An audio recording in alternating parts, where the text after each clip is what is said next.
Hi, and welcome back to Build Magic. Today we're reviewing how to build a sunken patio. At this point, I've completed the excavation, the footings, the 5-inch slab is poured, and the blockwork is all in place. I'm watering at the moment to help with the cure of the concrete, and that'll help to avoid cracking. And this should be done daily for about a week. At the sliding door here, there's a set of wood stairs that come down. They're ready to be added, and there's another small set of wood stairs there for entry from the yard. And from a design standpoint, a sunken patio like this has a couple of benefits. They allow people to sit outdoors out of direct wind because you're a little bit protected, and it's warm on cool evenings and cooler on midsummer evenings due to the low subsurface temperature below ground. Another design related feature with sunken social pits like this is they're kind of cozy, and it's kind of an intimate space, so you can hang out and socialize, and it's kind of a cool little nook. This space will be equipped with a gas fireplace that also adds to the ambiance and keeps people warm when needed.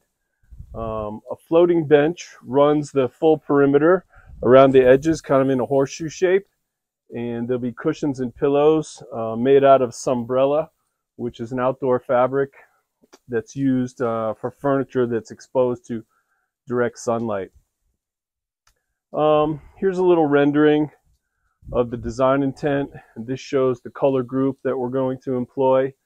You can see it here.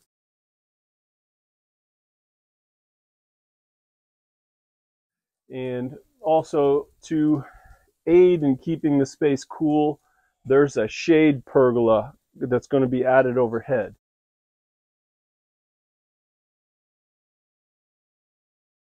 So this pergola consists of steel beams that rise up and span about 20 feet across the width.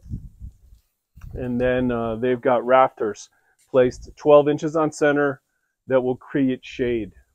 In the next couple of videos, I'll show steps on how to build the pergola and how to add the benches around the sides and the stairways. In closing, I just thought I would share a story about excavations like this. I've built many sunken features like this, probably about 20 swimming pools and water features, jacuzzis, things like that. And from a safety standpoint, the most common injuries on job sites is either falling from ladders or falling into deep excavations.